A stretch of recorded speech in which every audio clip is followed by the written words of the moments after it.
Florida State got a benchmark kind of win for their program yesterday in Death Valley. Clemson, South Carolina, final score in overtime, 31-24. The Noles get it done. We got to be there. We were on the sideline, caught that final touchdown from Keon Coleman on the iPhone, threw it on my Instagram story. Regardless, this was a big-time win for Florida State for a number of reasons. We're going to unpack it right here, right now. But first, make sure you're subscribed to the On3 YouTube channel. We've had a ton of the Florida State faithful join us here in the last couple of weeks.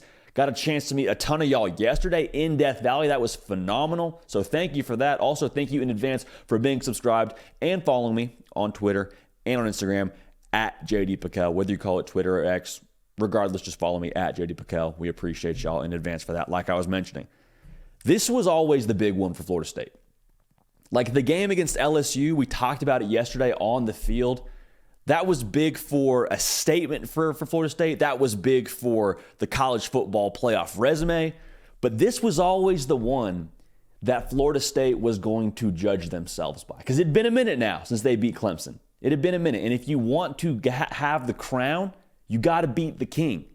And this was always the game that Florida State was going to assess themselves by in the ACC race. Because for Florida State now, this was the one that you can look in the mirror and say, okay, now we are who we think we are.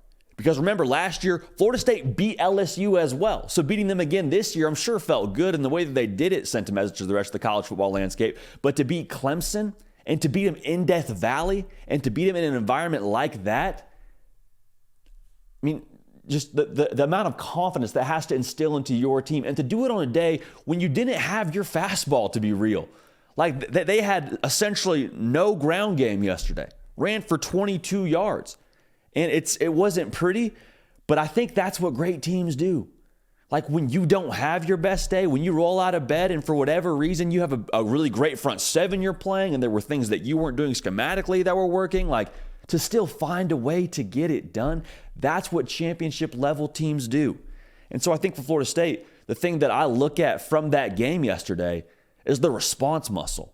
Like this team has a very elite response mechanism. And that was the question I had all offseason for this team. Hey, the roster's put together. Jordan Travis is a great quarterback. Mike Norvell is a great head coach. They went and got Keon Coleman and Jaheim Bell from the transfer portal. Like they're going to have a lot of really good pieces. But how do they handle being talked about all offseason long? How do they respond to that? Okay, great game. Game one against LSU. Well, now the hype grows. Now everyone talks about you even more leading up to this game. Now you're supposed to win this game in Death Valley. Now you're favored. How do you respond? Okay, now you're down in Death Valley. How do you respond? And they just continue to fight. They really didn't lead, and Dabo Swinney said this in his post-game press conference for Clemson. They really didn't lead until they won the football game. Like it was back and forth. It was tied up at points, but like for Florida State, they were on the ropes a fair amount. And the way that each side of the ball answered the call to action, I think says a lot about the way that they're coached and a lot about their culture internally. Hey, second quarter offense, we need you to kind of match scores while we figure it out defensively. No problem. We got you. Handle business. We're on the ropes if we're Florida State. Clemson's driving. Have a chance to go up and really kind of take hold of that football game. Wouldn't you know it? Strip sack, touchdown, defense answers the call. Wouldn't you know it? We're tied up again. Like it was that kind of game for Florida State where it wasn't pretty. You don't look at the tape and say, hey, that was our best football game. And honestly, if you're talking about that today in Tallahassee, if that wasn't your best football game and you beat what has been the class of the ACC the last couple of years, how good do you feel about what you can do the rest of the way? I talked to somebody on the field yesterday that was a Florida State fan after, everybody met at the PAW, and it was kind of a wild scene, honestly, in Death Valley after that game because you had the Clemson faithful, you had players on the field, you had Florida State fans that had traveled, and I was talking to one of y'all, and you told me, like, hey, we don't even think we've played our best football yet. We think we've seen what this team is capable of in one half, in that second half against LSU. And so, to me, if that's how you feel as a fan base, I imagine there's some sort of feeling there internally for Mike Norvell and company to have your best football game still out there and to have your two biggest games of the season behind you and have both those boxes checked. You got to feel pretty good about where things stand right now. So what is next for Florida State? The rest of the way, you look at this team and it's a very complete outfit. You look up and down this roster, yeah, the run game wasn't there yesterday. I think they'll eventually figure that out. I think they're too good in that backfield, and I think they are too good up front to stay at that 22 yards rushing number in any other game this season. I think that front seven from Clemson, again, was just really freaking good. I think you played one of the best linebacking groups in the country yesterday in Clemson. So I'm not overly concerned about that. Again, very complete football team. So when you have a very complete football team and talent probably isn't going to be the issue the rest of the way for you, what does it come back to? It comes back to what you have in that locker room. There is now an enormous task on the internal leadership for Florida State to finish the trip. Because you look up right now, you're 4-0. You're looking at the rest of your schedule. Your two toughest tests are behind you. It's going to be about, can you bring your best every single week, even when you don't have Clemson on the road, even when you don't play LSU in Orlando? Can you get up for the game against Duke? Can you get up for Miami? When you go to Florida at the end of the year, like those are the games where your best will still be required, but it may not be the same difficulty level, may not be the same stakes as what you had week one and what you had yesterday in Death Valley. So right now, man, I think the thing that you're testing for Florida State is the competitive stamina. They removed a lot of question marks about what they are as a team, as a whole, being able to beat Clemson and get that burden off their back.